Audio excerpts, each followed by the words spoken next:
नवीन जी क्या कहेंगे आप इसे? राहुल जी कह रहे हैं कि जब भी यहां पर विदेशी मेहमान आते हैं, देखिए ये तब आया जब पुतिन जी आए, तो लगता है कसक तो है कि भाई मेरी बात नहीं हो पाई है।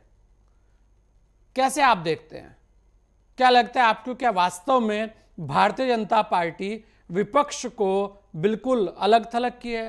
क्या विदेशी मेहमानों से मिलने नहीं दिया जा रहा है, या ये एक राजनीतिक बयान है? जी नहीं संजय जी, निश्चित तौर पर आप एक चीज देखिएगा कि ये परंपरा चली आ रही है अटल बिहारी वाजपेयी जी के समय से। जब अटल जी सरकार में थे तब भी यदि कोई विदेशी मेहमान आता था तो नेता प्रतिपक्ष को भी मिलवाया जाता था, मुलाकात होती तो प्रोटोकॉल होता था, पहले से फिक्स हो जाता था। सरकार करती थी, विदेश मंत्रालय करता था और राष्ट्रपति के यहाँ से अनुमोदित होता था। हम्म उसके बाद मैं आपको थोड़ा इतिहास याद दिलाऊंगा। 2006 में जब जॉर्ज डब्ल्यू बुश आए तो हम्म नेता प्रतिपक्ष के तौर पर अटल बिहारी वाजपेयी जी को मिलवाया गया। परमाणु समझौते को लेकर वो डील होनी थी, हम्म मुलाकात हुई। इसके बाद आपको बताता हूं, मैं 2007 में व्लादिमीर पुतिन आए, नेता प्रतिपक्ष अटल बिहारी वाजपेयी मिले।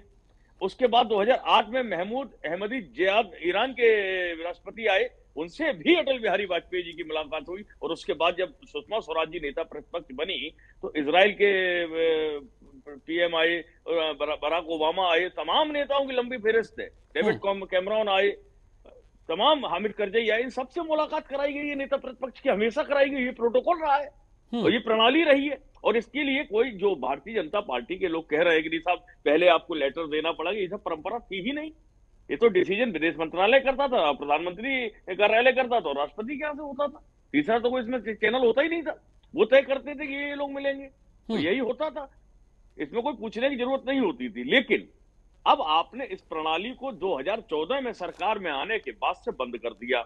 नेता प्रतिपक्ष क्यों नहीं मिलेगा? बात नंबर एक, आपके देश की एकता प्रदर्शित होनी चाहिए, अंतर्राष्ट्रीय मंचों पर दिखाई देना चाहिए कि हम आंतरिक तौर पर लड़ते हैं। राजनीति में वैचारिक मतभेद है हमारे, लेकिन एक राष्ट्र के रूप में हमारे नेता प्रतिपक्ष और देश के प्रधानमंत्री एक साथ खड़े हैं, कंधे से कंधा मिलाकर। वो मैसेज देने में भारतीय जनता पार्टी की मोदी सरकार आज की तारीख में नाकाम दिख रही है, क्योंकि 2014 के बाद से आपने कभी भी किसी भी विदेशी मेहमान के आने पर नेता प्रतिपक्ष को आमंत्रित नहीं किया, बुलाया ही नहीं है, ना ही विपक्ष किसी और नेता को आपने बुलाने की जरूरत है। नवीन जी, जी संजय जी, बहुत सारी तस्वीरें आज अनिल बलूनी जी ने डाली हैं। उन्होंने कहा है कि ऐसा कब हुआ। हाँ, ये जरूर है कि आज की जो बैठक है उसे लेकर जरूर कुछ कसक दिखती नजर आ रही है, क्योंकि हमेशा तो मिलते रहे हैं।